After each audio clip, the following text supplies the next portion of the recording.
आप सभी को प्रभु यीशु मसीह के पवित्र और मीठे नाम में एक बार फिर से शालोम। मैं आशा करता हूँ आप लोग उत्साहित होंगे, आनंदित होंगे प्रभु में, और उसकी महिमा के लिए समय पर आप ज्वाइन कर लिए होंगे। सो प्रभु आप लोगों को बहुत आशीष दे, अपने अनुग्रह में बढ़ाए, अपनी महिमा के लिए इस्तेमाल करे। सबसे बड़ी बात है कि परमेश्वर हम अपने पवित्र वचन में सच्चा और अटल है। हमारा कर्तव्य केवल ये है कि वो जो कुछ कहे उसका हम पालन आत्मा और सच्चाई से करें, ताकि अपने जीवन में उससे लाभ उठा सकें। ध्यान दीजिए कि प्रभु ने जो बात कही है सब हमारे लाभ के लिए है, नुकसान के लिए कुछ नहीं है। हमें सुनने में थोड़ा कठिन सा लगे या कुछ अपने विचारों से हम सहमत न हो, लेकिन ऐसा नहीं है। अगर हम परमेश्वर पर विश्वास रखते हैं तो उसके प्रत्येक वचन पर और उसकी आज्ञाओं वचन पर विश्वास करना जरूरी है, और उसके आज्ञा का पालन करना जरूरी है, जो कि बहुत सहज है। और वो अपने पवित्र आत्मा के द्वारा अगुवाई करता है ताकि उसके बताए हुए मार्ग पर हम चल सके। तो आज इसी बात पर हम थोड़ा चर्चा करेंगे। वो आपको मिलेगा यिर्मयाह नबी की पुस्तक, उसका 7 अध्याय। मेहरबानी से मेरे साथ निकाल लीजिए यिर्मयाह नबी की पुस्तक, उसका 7वां अध्याय, और हम पढ़ेंगे उसके 21वें पद से। कहाँ तक है? पढ़िए ना। सेनाओं का यहोवा जो इज़राइल का परमेश्वर है यूँ कहता है, अपने मेल बलियों के साथ अपने होम बलि भी बढ़ाओ और मांस खाओ, क्योंकि जिस समय मैंने तुम्हारे पूर्वजों को मिस्र देश में से निकाला उस समय मैंने उन्हें होम बलि और मेल बलि के विषय कुछ आज्ञा ना दी थी, परंतु मैंने उनको ये आज्ञा दी कि मेरे वचन को मानो, तब मैं तुम्हारा परमेश्वर हूँगा और तुम मेरी प्रजा ठहरोगे, और जिस मार्ग की मैं तुम्हें आज्ञा दूँ उसी में चलो।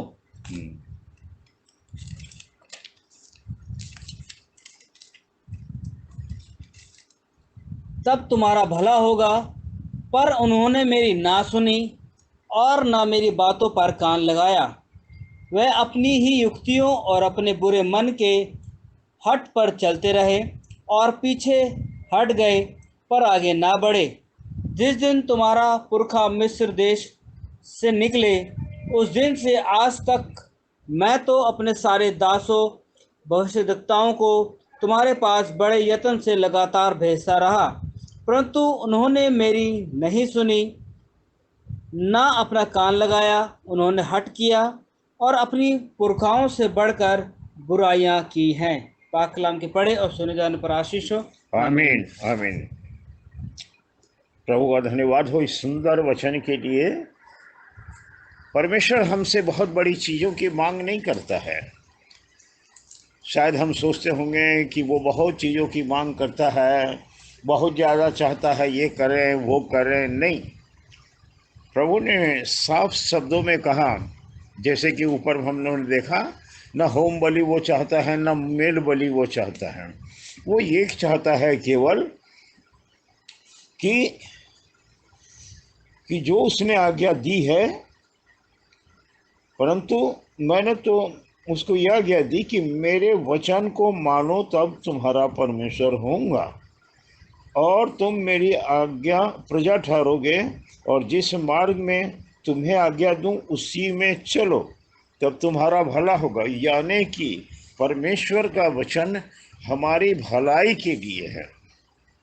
परमेश्वर का वचन हमारी भलाई के लिए है, और उसका मार्ग बिल्कुल सरल है। हमें मार्ग बनाने की ज़रूरत नहीं है, क्योंकि वो सीधा कहता है यूहन्ना 14:6 में, मार्ग सच्चाई और जीवन में ही हूँ, बिना मेरे द्वारा कोई पिता के पास नहीं पहुँच सकता। जब वो खुद मार्ग है तो हमें मार्ग बनाना नहीं है, हमें उस मार्ग पर चलना है जो खुद प्रभु यीशु मसीह है। और ये मार्ग हमारे लिए कैसे बना, प्यारे भाई और बहनों?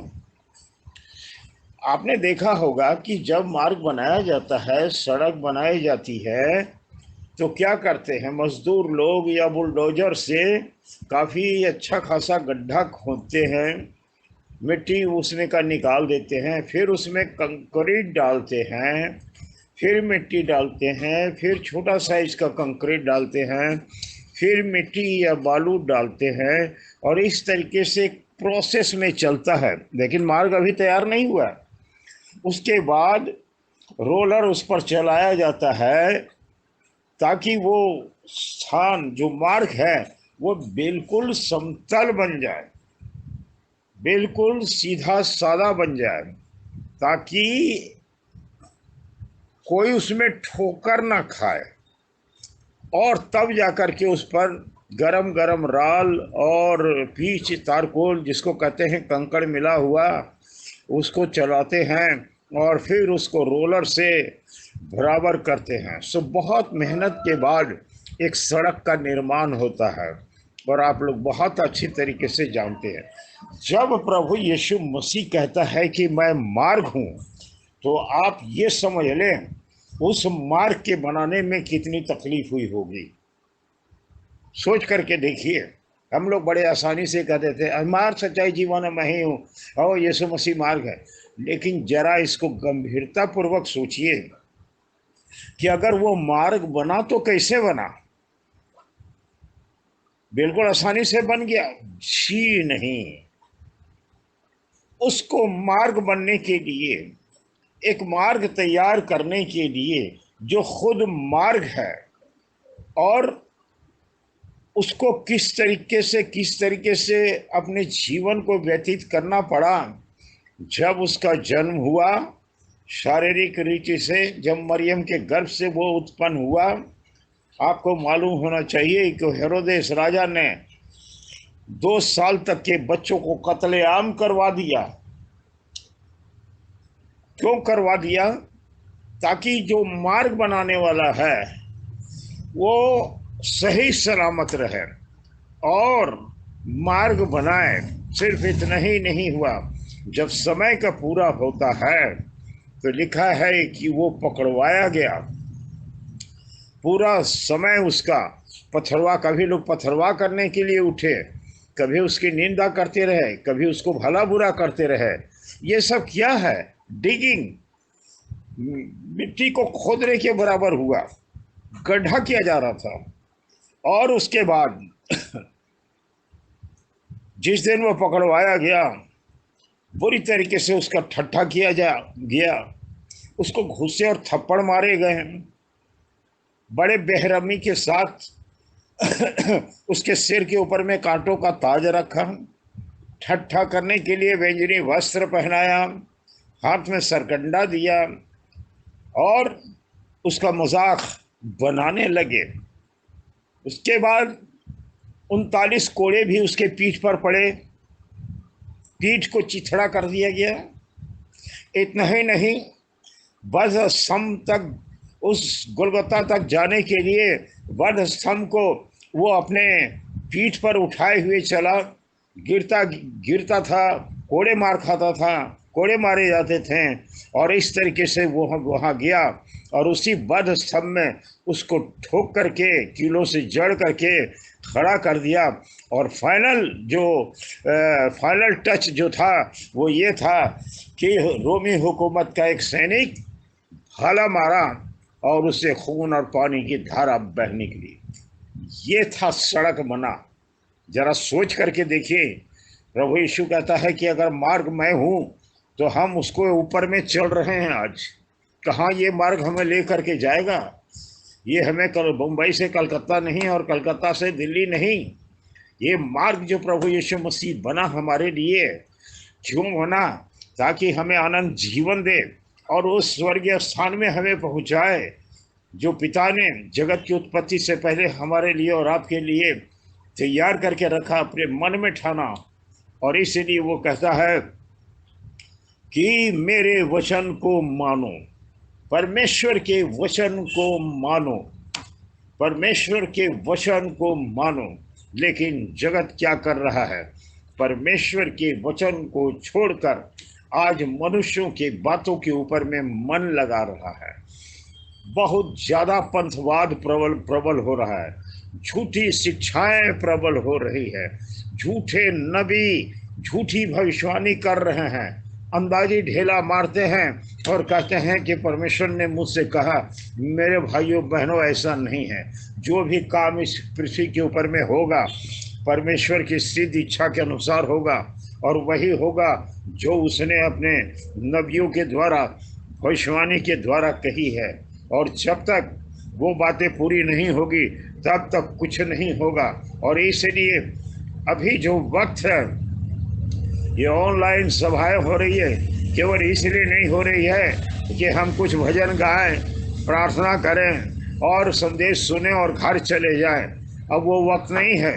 अभी जो वक्त है कि हम बहुत गंभीरता पूर्वक परमेश्वर के वचन के ऊपर में ध्यान और मनन करें। जीवन की रोटी यही है। प्रभु यही कहता है कि मेरे वचन को मानो, मेरे वचन को मानो, तब मैं तुम्हारा परमेश्वर होऊंगा। अगर वचन को छोड़कर आप किसी मनुष्य की बातों पर यकीन करते हैं तो आप परमेश्वर से हमेशा के लिए अलग हो जा रहे हैं। अगर आप जिसकी मानते हैं आप उसके अधीन हो जाते हैं। इसलिए ये सावधान होने की जरूरत है। आपके कानों में बहुत सी आवाज आएगी, बहुत से संदेश सुनाए जाएंगे और सुनाया जा रहा है, और इस मीडिया के जरिए से लोग बहुत से विश्वास से भटक रहे हैं। कोई इधर भाग रहा है, कोई उधर भाग रहा है, कोई इस बात को पकड़ा हुआ है, कोई उस मिनिस्टर को पकड़ा हुआ है। लेकिन अगर उनसे पूछा जाए क्या प्रभु यीशु मसीह की आवाज को सुनकर तुमने उसे पकड़ा है, मैं सोचता हूँ जवाब यही होगा कि नहीं। मैं तो अमुक के साथ हूँ, मैं फलाने मंडली में हूँ, मैं फलाने चर्च का मेंबर हूँ, हमारा पास्टर वो है, हमारी संगति वहाँ है। लेकिन ये सब झूठी बात, धोखा देने वाली बात है। पहला यूहन्ना 1 अध्याय का 3 पद में लिखा है कि हमारी सहभागिता पिता और उसके पुत्र यीशु मसीह के साथ है। अगर हमारी सहभागिता उसके साथ नहीं है तो हम झूठे हैं। हमें मालूम होना चाहिए आज जो हम सुन रहे हैं किसके साथ संगति कर रहे हैं। बेशक आवाज प्रताप सिंह की जा रही है, लेकिन इससे कोई लाभ नहीं होगा। आपको परमेश्वर के वचन के साथ संगति करना है, आपको उस जीवित वचन के साथ संगति करना है, आपको उस दबार के साथ संगति करना है जो अनंत जीवन के लिए हमें दिया है। और इसलिए कहता है मेरे वचन को मानो। अगर हम उसके वचन को नहीं मानते हैं, चाहे हमारा मोरल जितना भी अच्छा हो, बहुत से लोग कहते हैं, बहुतों के मुंह से मैंने सुना, अरे भाई हम बहुत सी बातों को नहीं चाहते हैं जानना, ये बपतिस्मा और गॉड हेड ये सब लफड़ा है, इस सब के हमें नहीं पढ़ना चाहते हैं। हम तो भैया केवल यीशु मसीह से बहुत प्यार करते हैं, मेरे लिए बस यही काफ़ी है। संडे को वर्शिप में चले जाते हैं और चर्च बेरर आता है, मैं अपना चंदा दे देता हूँ, बस पास्टर जानते हैं, बिशप जानते हैं। मेरे भाइयों बहनों, ये धोखा देने वाली बात है। परमेश्वर चंदा का भूखा नहीं है।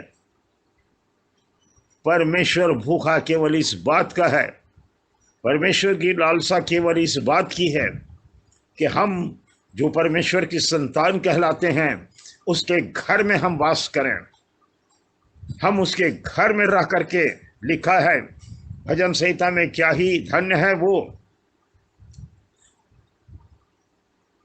जिन्हें परमेश्वर अपने भवन में आने देता है, अपने आंगन में आने देता है। वो उसके भवन के उत्तम और चिकने पदार्थों से तृप्त होता है। क्या है उत्तम पदार्थ? चिकना भोजन क्या चीज है? यह है पवित्र आत्मा का बपतिस्मा। उत्तम भोजन क्या चीज है? परमेश्वर का जीवित वचन। प्रतिदिन हमें परमेश्वर के वचन और पवित्र आत्मा से परिपूर्ण होते जाना है। यह नहीं कि 5 साल पहले जब हमने बपतिस्मा लिया था या जब वो बहुत बड़ी कन्वेंशन हुई थी हमने पवित्र आत्मा पाया और हमने वचन ग्रहण किया, लेकिन आज जीरो। नहीं मेरे भाई और बहनों, सावधान हो जाइए, परमेश्वर ठट्ठे का नहीं है। परमेश्वर ठट्ठों में नहीं उड़ाया जाता। समय बहुत तेज गति से निकलता चला जा रहा है। महामारियाँ चारों तरफ फैल रही है। भूकंप और तरह तरह की बातें प्रबल होती जा रही है। आज किसी के जी में जी नहीं है। लोग परेशान हैं, व्याकुल हैं, करें तो क्या करें। और भी बुरे दिन आने वाले हैं, याद रख लीजिए। लेकिन परमेश्वर के लोगों के लिए आज का दिन सर्वोत्तम दिन है। मैं सोचता हूँ इस बात को सुनकर आपको आनंदित होना चाहिए। आने वाला कल हमारे लिए और आनंद का दिन होगा। जब तक हम उसके मिरास में ना पहुंच जाएं, जब तक वो अपने मिरास में लेने के लिए नहीं आ जाता, जब तक हम हवा में उससे नहीं मिल लेते, तब तक के लिए हमारा जो समय है एक ग्लोरियस टाइम है, महिमा से भरा हुआ समय है। किनके लिए? जो वास्तव में उसकी आज्ञा का पालन करते हैं, उसके वचन का पालन करते हैं। और उसके वचन में कोई कठिनाई नहीं है, बिल्कुल आसानी से हम उसका पालन कर सकते हैं। देखिए यशायाह नबी की पुस्तक 48 अध्याय का 17 से 19 में क्या लिखा हुआ है। यशायाह नबी की पुस्तक 17 से 48 अध्याय का 17 से 19। यहोवा जो तेरा छुड़ाने वाला और इज़राइल का पवित्र है, वह यूँ कहता है, मैं ही तेरा परमेश्वर यहोवा हूँ, जो तुझे तेरे लाभ के लिए शिक्षा देता हूँ। हाँ, उसका वचन हमारे लाभ के लिए है। कहता है मैं तेरा परमेश्वर यहोवा हूँ, तू क्यों घबराता है, क्यों परेशान होता है, तेरे लाभ के लिए मैं शिक्षा देता हूँ। हाँ, और जिस मार्ग से तुझे जाना है, हाँ, उसी मार्ग पर तुझे ले चलता हूँ। ओ आमीन, कितनी बढ़िया बात है, कितना सुंदर और मनोहर बात। और जिस मार्ग से तुझे जाना है उसी मार्ग पर तुझे ले चलता हूँ।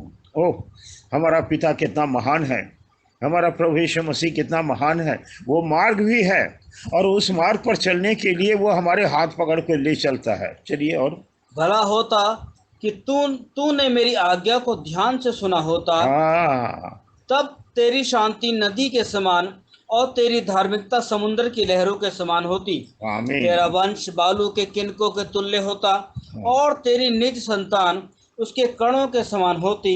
उनका नाम मेरे सम्मुख से ना कभी काटा और ना मिटाया जाता। आमीन। जो उसकी आज्ञा का पालन करते हैं उनके लिए ये आशीष लिखी हुई है। जो उसके वचन को सर्वोपरि मानते हैं उनके लिए ये बात लिखी हुई है कि परमेश्वर उसकी शांति को, उसकी आशीष को इतना बढ़ाएगा कि जिसका कि वर्णन नहीं किया जा सकता। क्योंकि परमेश्वर अपने बच्चों से प्रेम करता है, जिसकी उसने सृष्टि की, जिनके प्राण को विमोचित करने के लिए एक देह में अपने को प्रकट करके कलवरी पर वो बलिदान हुआ। आपको मालूम होना चाहिए बलिदान कौन हुआ है। जरा सा हम देखें प्रेरितों के काम 20 अध्याय का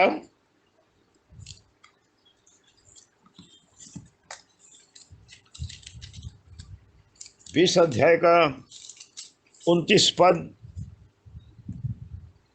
20 का 29, नहीं माफ करना 28 से, 20 का 28 से। प्रकाशित वाक्य, अच्छा, प्रेरितों के काम मैं पढ़ देता हूँ। क्योंकि मैं परमेश्वर की इसलिए अपनी और पूरे झुंड की चौकसी करो जिसमें पवित्र आत्मा ने तुम्हें अध्यक्ष ठहराया है, कि तुम परमेश्वर की कलीसिया की रखवाली करो जिसे उसने अपने लहू से मोल लिया है। प्यारे भाइयों और बहनों, ये बाइबल कह रही है, मैं नहीं कह रहा हूँ। परमेश्वर की कलीसिया की रखवाली करो। सारे पास्टर लोगों से ये है बात, सारे सेवकों के लिए है कि उस कलीसिया की रखवाली करो जिससे उसने अपने परमेश्वर ने अपने लहू से खरीदा है। कितनी बड़ी बात है कि वो जगत का रचने वाला, स्वर्ग में विराजमान परमेश्वर, स्वर्गदूत रात दिन जिसकी सेवा करते हैं, पवित्र पवित्र कहकर पुकारते हैं। और जब वो एक देह में देहधारी होता है तो जो 6,000 सैनिकों ने, पूरा एक पलटन ने उसके मुंह के ऊपर में थूका, कांटों के ताज रख दिए, भाला मारा, लान तान किया, ताकि एक मार्ग का निर्माण करें। हमें और आपको क्या करना है? क्या करना है, जरा सोच करके देखिए। हमें उस मार्ग पर चलना है, वह हमारा कल्याण होगा। उस मार्ग पर चलने के लिए उसने तकलीफ उठाए, ताकि मैं अपने बच्चों के लिए एक सरल और सीधा मार्ग बता दूं। उसका मार्ग कोई कठिन नहीं है, बिल्कुल सरल है, बिल्कुल सरल। पिंतीकोस के दिन जब पतरस प्रचार कर रहा था, कहा कि ऐ इस्राएलियों, यहूदियों, सुनो, जिस यीशु को तुम लोगों ने क्रूस पर चढ़ाया, परमेश्वर ने उसे मसीह भी ठहराया और प्रभु भी ठहराया। वही अदोनाई था, वही मसाया था। इतना बात सुनकर लोगों के हृदय छिद गए, वो परेशान हो गए। ये केवल शब्दों में नहीं, वो व्याकुल हो गए और पूछने लगे कि अय भाइयों, हमें रंज है, हम दुखित हैं, शोकित हैं, हम लज्जित हैं, क्योंकि हमने अपने उद्धारकर्ता को अपने इन गंदे हाथों से कलवरी के स्तंभ पर चढ़ा करके मरवा डाला। हमने उसका इनकार कर दिया। ये हम जानते हैं, हमारे पाप हमारी निगाहों के सामने में दिखाई दे रहे हैं कि हमने उस जीवन के कर्ता को किस तरीके से उसकी बेइज्जती की, किस तरीके से उसको मार डाला। लोगों के हृदय छिद गए और कहने लगे, अब बता दो, क्योंकि वो अपने को निराश और असहाय पा रहे थे। मेरे भाइयों, आज भी हम में से बहुत से लोग निराश हैं, असहाय हैं, दुखित हैं, क्योंकि उम्मीद नहीं है। बहुत से लोग कोरोना के डर से परेशान हैं कि हाय, क्या होगा, क्या होगा, क्या होगा, हमारा तो नाश हो जाएगा, परिवार बर्बाद हो रहा है, हमारे रिश्तेदार में से कई एक मर गए, कई एक लोग ऐसे हमारे मित्र में से चले गए। हाँ, ये तो बात हो रहा है, लेकिन जिसका मन तुझ में धीरज धरे हुए है, उसकी तू पूर्ण शांति के साथ रक्षा करता है। आमीन और हालेलुया। यशायाह नबी की पुस्तक उसका 26 अध्याय का 3 पद कहता है, हमें बड़ी धीरज के साथ उसके पवित्र वचन में बना रहना चाहिए, और तब हमको उसका प्रतिफल मिलेगा। हम देखें भजन संहिता 143 का 8, भजन संहिता 143 का 8।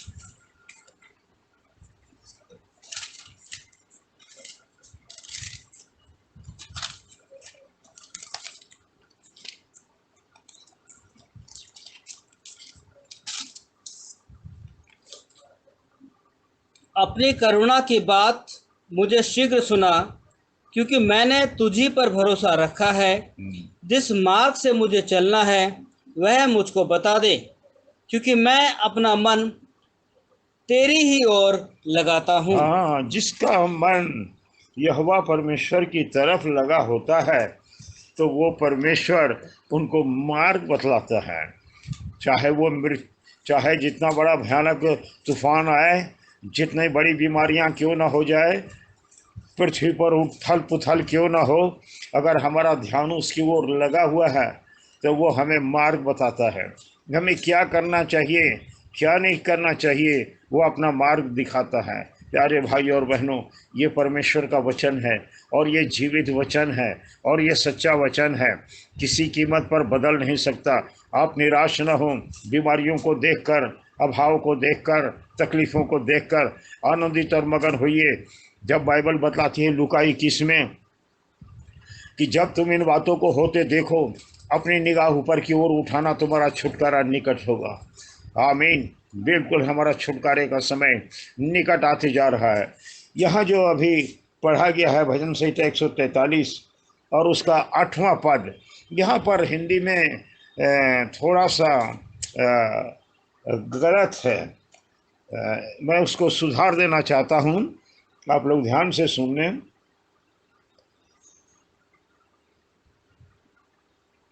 अपनी करुणा की बात सुनने के योग्य मुझे दिख भी नहीं रहा है, अपनी करुणा की बात प्रातः काल मुझे सुनने के योग्य बना।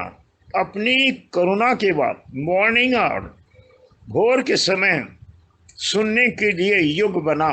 यानी कि परमेश्वर का वचन ये मांग करता है कि हम भोर को उठकर दुनियादारी कामों से पहले परमेश्वर के वचन पर ध्यान करें, प्रार्थना करें और खामोश हो जाएं और कहें कि प्रभु आज आप क्या देना चाहते हैं, किस मार्ग से आप ले जाना चाहते हैं, आप हमारी अगुवाई करें।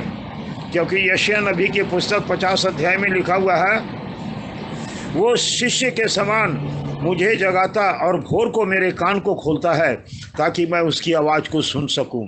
प्यारे भाई और बहनों, जब हम परमेश्वर की आवाज़ को इस पवित्र वचन से सुनेंगे तभी हम परमेश्वर के मार्ग पर चल सकते हैं। अगर परमेश्वर के वचन से अगर सही बात हमें ना बताई जाए, दुनिया भर की फिलॉसफी और बेकार की बातें तथा कथित झूठ, भविष्यवाणी और प्रकाशन की बात करके अगर हमें कोई गुमराह करे, वो गलत है। क्योंकि परमेश्वर खुद कहता है, दाऊद यहाँ आत्मा में होकर ये कहता है, भोर को मेरे कान खोल, सुबह के समय मेरे कान खोल, हाँ, क्योंकि मैंने तुझी पर भरोसा रखा है। जब हम अब भोर को उसकी प्रतीक्षा करेंगे तो वो हमारे कान को खोलेगा और बहुत मधुर वाणी से कहेगा कि हे मेरे बेटे, हे मेरी बेटी, बोल, यहोवा तेरे साथ है, मत घबरा, मत घबरा।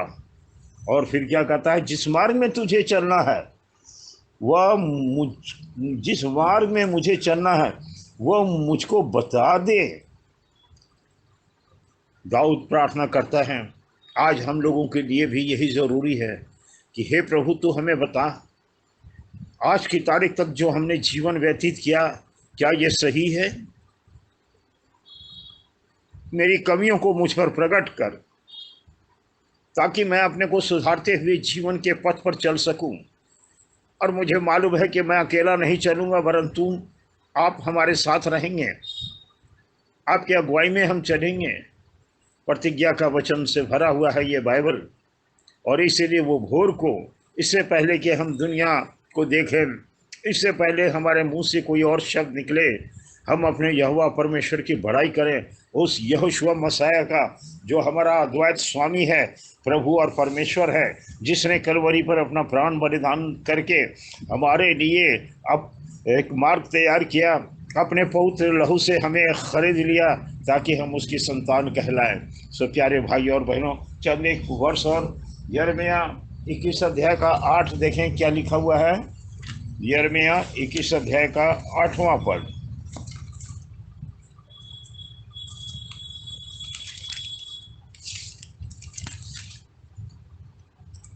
इक्कीस का 8। हाँ, इस प्रजा के लोगों से कहे कि यहोवा यहोवा यूँ कहता है, देखो मैं तुम्हारे सामने जीवन का मार्ग और मृत्यु का मार्ग भी बताता हूँ। आगे जो कोई बस परमेश्वर का वचन कहता है, मैं तुम्हारे सामने में जीवन का मार्ग और मृत्यु का मार्ग दोनों बताता हूँ। ये अद्भुत परमेश्वर है, अद्भुत हमारा उद्धार करता है। वो बता देता है कि अगर इस मार्ग से चलोगे बच्चों तो विनाश है, इस मार्ग से चलोगे तो अनंत जीवन है। प्रभु यीशु मसीह जब इस पृथ्वी पर था तो उसने क्या कहा, सकरा है वो मार्ग जो विनाश को पहुंचाता है, माफ करना, चौड़ा है वो मार्ग जो विनाश को पहुंचाता है, सकरा है वो मार्ग जो जीवन को पहुंचाता है। चुनाव करना हमारे आपके ऊपर में है। सकरा मार्ग तो लगता है, लेकिन जब सृष्टि करने वाला परमेश्वर यहोशुआ मसीह जब हमारे साथ रहता है तो हमें घबराने की कोई ज़रूरत नहीं है। इसीलिए उसने अपना पवित्र वचन दिया, अपनी आज्ञाओं को मानने के लिए हमसे कहा गया।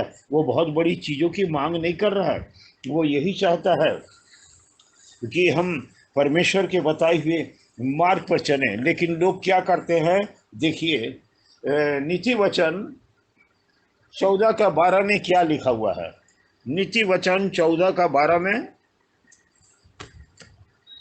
ऐसा मार्ग है जो मनुष्य को ठीक जान पड़ता है। हाँ, बस जरा रुकिए मेहरबानी से। ऐसा मार्ग है जो मनुष्यों को ठीक पड़ता है, जान पड़ता है, बड़ा स्मूथ लग रहा है। ऐसा मार्ग है, ऐसा संदेश है जो बहुत मीठी मीठी बात बोली जाती है। ऐसा संदेश सुनने को आता है ओ, जिसमें ये कि तुम अगर ये दे दोगे तो तुम्हारा वो हो जाएगा। एक प्रचारक ये बता रहे थे कि दशमांश देना ये सीड है, अब दशमांश दोगे तो वो उसी उतना गुना मल्टीप्लाई कर देगा। ये प्रचारक लोग एक झूठ बोल रहे हैं, लेकिन दशमांश क्यों देना है, किसको देना है, ये उनको मालूम ही नहीं। अपना पॉकेट के लिए कि तुम ये सीड है। बाइबल में ऐसा कहीं नहीं लिखा है कि दशमांश ये सीड है। दशमांश केवल इस बात को प्रतीक है, केवल इस बात को प्रमाणित करता है कि हमारा मसीह जिंदा है और वो महायाजक के रूप में है, और हम अपने महायाजक को जो जिंदा है उसने हमें मुर्दों में से जिंदा किया। इफिसियों के पत्री 2 में लिखा हुआ है, जब हम अपने पापों में मुर्दा थे तो हमें मसीह के साथ जिलाया और स्वर्गीय स्थानों में बैठाया। बेशक इस वक्त आप कहाँ कहाँ पर बैठे होंगे, लेकिन जब वचन को सुन रहे हैं तो आज अभी इस वक्त आप स्वर्गीय स्थान में हैं। और इसलिए जब परमेश्वर की उपस्थिति में हम आते हैं तो हम अगर दशमांश देते हैं तो किसको देते हैं? परमेश्वर को देते हैं, उस यहोशुआ मसीह को देते हैं जो मेलकिसदिक की रीति पर आज हमारा महायाजक है। और दशमांश का संबंध प्रभु भोज से है। प्रभु भोज का संबंध प्रभु यीशु मसीह के नाम में बपतिस्मा से है। जब तक कोई प्रभु यीशु मसीह के नाम में बपतिस्मा ना ले, उसको प्रभु भोज खाने का अधिकार भी नहीं है। और जो प्रभु यीशु मसीह के नाम में बपतिस्मा लेकर सेवा का काम नहीं करता, उस पर उसके लिए पुलपिट पर कोई जगह नहीं है। बहुत से लोग ऐसे ही सेल्फ मेड घुस पड़े हैं और लोगों को चिकनी चुपड़ी मीठी बात करके फंसा रहे हैं। प्यारे भाई और बहनों, मनुष्यों को कुछ मार्ग क्या है, पढ़ दीजिए। ऐसा मार्ग है जो मनुष्य को ठीक जान पड़ता है। बड़ा अच्छा लगता है भाई। इस चर्च में तो हम आ गए हैं, क्योंकि हम पहले वहाँ थे तो वहाँ कहते थे पश्चाताप करो, वहाँ थे तो कहता था भैया तुमको यीशु मसीह के नाम में बपतिस्मा लेना है, वहाँ थे तो कहता भाई तुमको एक शुद्ध जीवन व्यतीत करना है ताकि तुम पवित्र आत्मा का बपतिस्मा प्राप्त करो। अरे बहुत बकवास करता है वो पास्टर। हम तो तंग आ गए, इसलिए हम छोड़ दिए। अब ये मार्ग हम पकड़े हैं, यहाँ ना बपतिस्मा है, ना सिगरेट का बंदिश है, न बोतल पीने से मनाही है, न लेडीज के बाल काटने पर रुकावट है, किसी चीज का नहीं है। बड़ा हर चीज में डिस्काउंट है। ये मार्ग बहुत बढ़िया है, कोई प्रॉब्लम नहीं है। एक प्रचारक ने भी प्रचार किया, बहनों के लिए ये कहा कि आप जितना आभूषण और जो भी कुछ कर सकते हैं कीजिए। मेरे भाई और बहनों, ऐसे लोगों को लोग बहुत चाहते हैं। लेकिन अगर कोई कह दिया, अगर परमेश्वर के वचन के अनुसार तुम्हारा कपड़ा ना हुआ तो तुम श्रापित हो। अगर कोई प्रभु यीशु मसीह के नाम में बपतिस्मा नहीं लिया तो तुम श्रापित हो, क्योंकि यही एक फाउंडेशन है, यही एक आज्ञा है, यही एक वचन है उद्धार पाने के लिए। तभी हम पवित्र आत्मा का बपतिस्मा पा सकते हैं, वरना किसी भी कीमत पर हम पा नहीं सकते हैं। सो मेरे प्यारे भाई और बहनों, हाँ पढ़ दीजिए। परंतु उसके अंत में मृत्यु हुई मिलती है। हाँ, उसका अंत में वो बड़ा सीधा मार्ग है, वो बड़ा मीठा वचन, ओहो बहुत मजा आता है वहां पर जाने में। लेकिन लिखा उसके अंत में मृत्यु है, उसके अंत में मृत्यु है। सकरा है वो मार्ग जो जीवन को पहुंचाता है। कठिन लगता है लेकिन है नहीं। परमेश्वर के बहुत से संत इस मार्ग पर चलकर अनंत जीवन के भागी बने, और अनंत जीवन का समाचार तुम्हें दिया जाता है कि तुम भी विश्वास करो। और अनंत जीवन ये है कि वे तुझ अद्वैत परमेश्वर को और यीशु मसीह को जिसे तूने भेजा है जाने, यही अनंत जीवन है। और अनंत जीवन का मार्ग पेंतीकोस्त के दिन से खुला, वो दरवाज़ा खुला पश्चाताप करो और तुम में से हर एक अपने पापों के मोचन के लिए प्रभु यीशु मसीह के नाम में बपतिस्मा लो, तब तुम पवित्र आत्मा का दान पाओगे, क्योंकि ये प्रतिज्ञा तुम्हारे लिए और तुम्हारी संतान के लिए और उन तमाम दूर दूर रहने वाले लोगों के लिए है जिनको प्रभु हमारा परमेश्वर अपने पास बुलाएगा। प्रभु आप लोगों को आशीष दे, पवित्र आत्मा की अगुवाई में चलाए और परमेश्वर के वचन को अधिक से अधिक पढ़े। और जैसा कि एक छोटा सा हिदायत दे रहा हूँ, मॉर्निंग आवर में प्रार्थना करने का प्रयास ज़रूर करें। वो आपका मार्गदर्शक होके दिन भर जीवन भर आपका साथ रहेगा। वो अपने वचन प्रतिज्ञा में सच्चा और अटल है। यीशु मसीह की शांति आप लोगों के साथ निरंतर बना रहे। आमीन।